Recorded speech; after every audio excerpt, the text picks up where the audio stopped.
પાભરમાં ઠાકોરજી ભગવાનની ભવ્ય શોભાયાત્રા નીકળી। પાભરમાં વર્ષોથી ચાલી આવતી પરંપરા મુજબ ભાદરવા સુદ જલ ઝીલણી 11રસના દિવસે ઠાકોરજી ભગવાનની પાભરના રામજી મંદિરેથી ભવ્ય શોભાયાત્રા નીકળી હતી। સમસ્ત વૈષ્ણવ ટ્રસ્ટ સમાજ દ્વારા આ શોભાયાત્રા નીકાળવામાં આવે છે। આ શોભાયાત્રામાં નાના બાળકો દ્વારા વેશભૂષા ધારણ કરવામાં આવે છે, તેમજ આ વખતે ઓપરેશન સિંદૂરની થીમ પણ આકર્ષણનું કેન્દ્ર બની હતી। આ શોભાયાત્રામાં બહેનો સહિત યુવાનો બેન્ડના તાલે રાસ ગરબા રમીને આનંદ ઉલ્લાસ સાથે જોડાયા હતા। વર્ષોથી ચાલી આવતી પરંપરા મુજબ બાબર જૂના વડ તળાવ ખાતે હનુમાનજીના મંદિરે ઠાકોરજી ભગવાનની સ્નાન વિધિ કરવામાં આવે છે। 5 ઘરે ભગવાનની પધરામણી કર્યા ત્યારબાદ ભગવાનની શોભાયાત્રા નિજ મંદિરે પહોંચે છે। આ શોભાયાત્રામાં મોટી સંખ્યામાં નગરજનો, રાજકીય આગેવાનો સહિત ભક્તજનો મોટી સંખ્યામાં જોડાયા હતા। બાબર ખાતે વર્ષોથી ચાલી આવતી પરંપરા મુજબ ઠાકોરજી ભગવાનની 75મી ભવ્ય શોભાયાત્રા નીકળી હતી।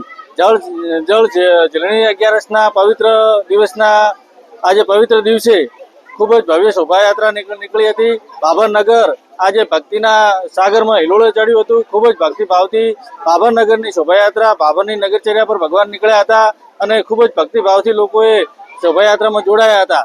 આ સાથે સાથે બાબર નગરજનોએ ભગવાનને પ્રાર્થના કરી હતી, ગામની સુખ શાંતિ માટે અને સમગ્ર વિસ્તારની સુખ શાંતિ માટે પ્રાર્થના કરી ભગવાનના આજે ભક્તિમય દિવસ વિતાવ્યો હતો। વર્ષોથી ચાલતી પરંપરા મુજબ શ્રી વૈષ્ણવ ટ્રસ્ટ બાબર તરફથી રામજી મંદિરમાં 76 વર્ષથી રામ પારાયણ ભાદરવા સુદ બીજથી ભાદરવા સુદ દસમ સુધી 9 દિવસ ચાલે છે અને 10મા દિવસે ભાદરવા સુદ 11રસના દિવસે ઝીલણા એકાદશીના દિવસે ઠાકોરજીની શોભાયાત્રા ઝીલણી 11રસની તલાવ કાંઠે વડ તળાવ સુધી આવે છે અને ખૂબ જ મોટા અને સારા માહોલમાં આ રથયાત્રામાં લોકો જોડાય છે અને ખૂબ જ લાભ લે છે અને પછી ઠાકોરજી 5 ઘરોમાં પધરામણી કરી અને રાત્રે 8 સાડા 8 વાગે નિજ મંદિર પધારે છે। આ ઉત્સવ આ ગામ માટે, વૈષ્ણવ સમાજ માટે ખૂબ જ ઉત્સાહપૂર્વક અને સારી રીતે ધાર્મિક રીતે ઉજવાય છે। જય સિયારામ।